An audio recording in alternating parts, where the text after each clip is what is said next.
Good morning, Sam. Casey Neistat changed YouTube. So, if anyone doesn't know, Casey is a YouTuber based out of New York City. He was briefly in LA, now he's back in New York, where he belongs. He likes to ride skateboards and hold tripods, and I think kind of invented the vlog. Anyway, Casey absolutely changed the game when it came to YouTube. In 2016, he started a daily vlog. I decided, starting today, my 34th birthday, I'm going to make a movie every day. Meaning that he was making a video every single day, and he did this for about 800 days. He did not miss a single upload. Then he finally announced that he was totally burnt out, didn't have anything left, and couldn't keep making the vlog. However, he kept uploading videos, and continues to this day. Not nearly at the same frequency, but yes, he still uploads. He's not just gone forever. Casey is one of those people who I saw as a total inspiration. As a 16, 17-year-old kid, Casey was who I hoped to be in my 30s. He was strong and athletic, and he knew what he wanted, and he made movies, and he was kind of gritty about everything that he did. What am I saying? He still is all of these things. What Casey did, in part, was show that YouTube videos was a possible way to make a full-time job, to make a living. And the way that he suggested doing it was making a video every single day. Because back when he was making videos, that was the cadence. If you made a video every single day, then you were more recommended by the algorithm. Quantity was so crucial. And I think that's something that has now gone away, right? Like MrBeast doesn't upload every day. He sometimes doesn't upload for a couple of months, and yet his videos all get hundreds of millions of views. The YouTube algorithm has changed from pushing things that come out daily to really pushing the quality of larger content. But is it really about quality? You see, Casey's videos were about him being in New York, just living his life, going to the juice shop and working in his office, and talking about different concepts that he was dealing with. Running into people on the streets, hanging out with his wife, it was just his life. Like, we were just seeing Casey's life, and his life was cool, but he made it extra cool through the editing.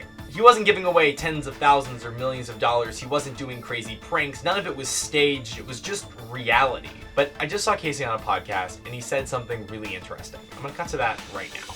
Yeah, I wrote a video this morning called, I'm not sure if I can make it if I talk about it, but I'll talk about it anyways. It's called YouTube Makes Me Sad. And it's because I'd like to think, and this could be my naivety speaking, but like I like to think that like the driving desire to be on YouTube for aspiring creators is that they want an outlet for creative expression. Yes. They want to make art, and they want to make interesting things. Yes. They want to tell stories, and they want to do all that. That's my sole driving force. So I never look at metrics. So I never pay attention. So I didn't monetize my channel. It's why I never focused on any of that shit. I just wanted to make things that I thought was good. And now I think the pendulum has swung so far in the other direction, where it's just about like monetization.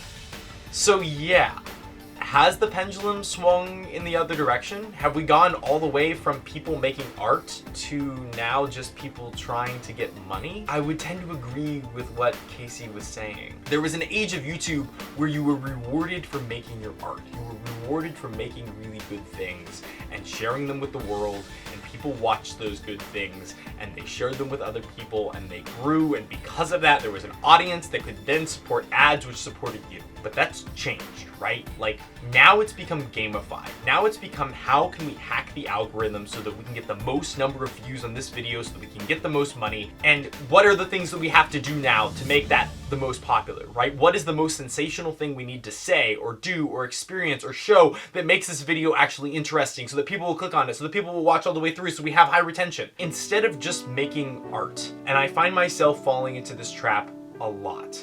And especially now on Sam and Meshach. For the last 2 years, Sam, we've been making videos just sharing our lives, right? And you know how many views those videos have gotten? The average is like 30.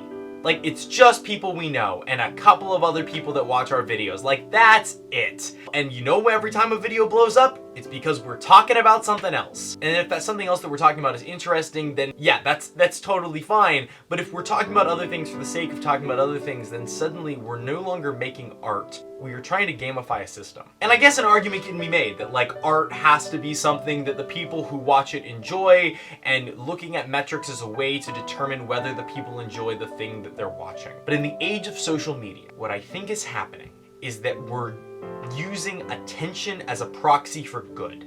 And I just don't think it is.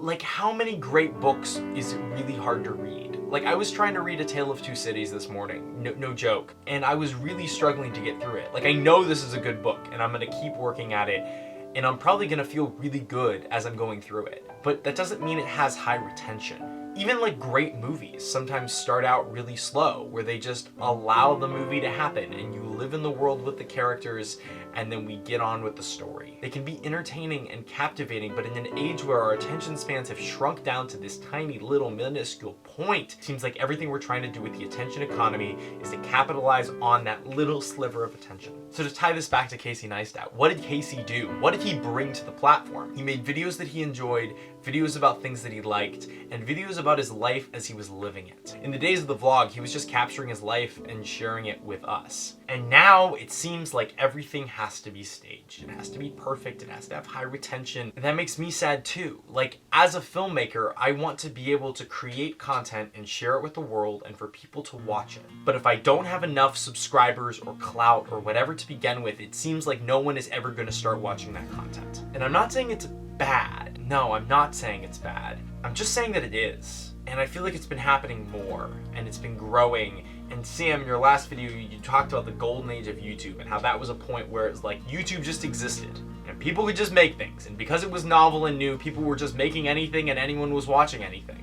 And now it's become hacked and gamified, and the metrics have been analyzed down to the tiniest detail. You know, I watch videos where they say, look at your retention curve. And anytime that there's a dip in that retention curve, that's a section of your video that you need to cut out. But it seems like we have come to an age where we're crowdsourcing what is good based on the dwindling attention spans of the audience. And that seems like a really poor metric.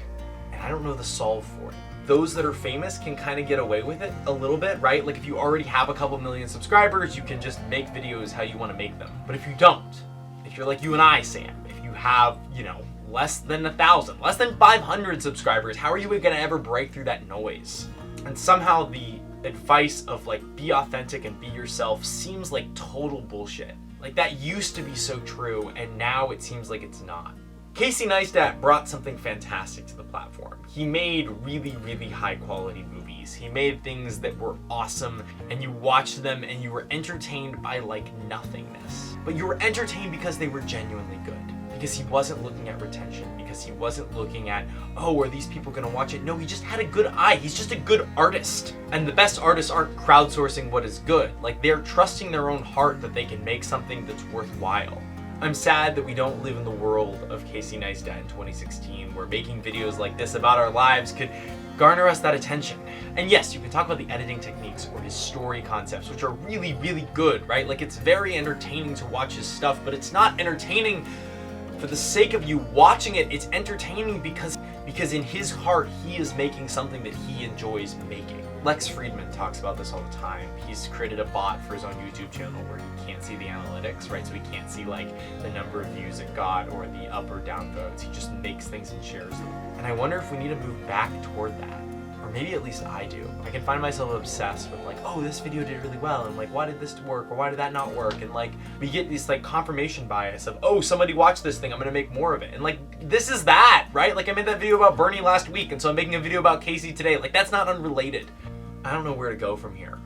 And I hope that we come to an age again when the artists, the true artists, are the ones who win. Backers, thank you for watching, and Sam, I'll see you on Thursday.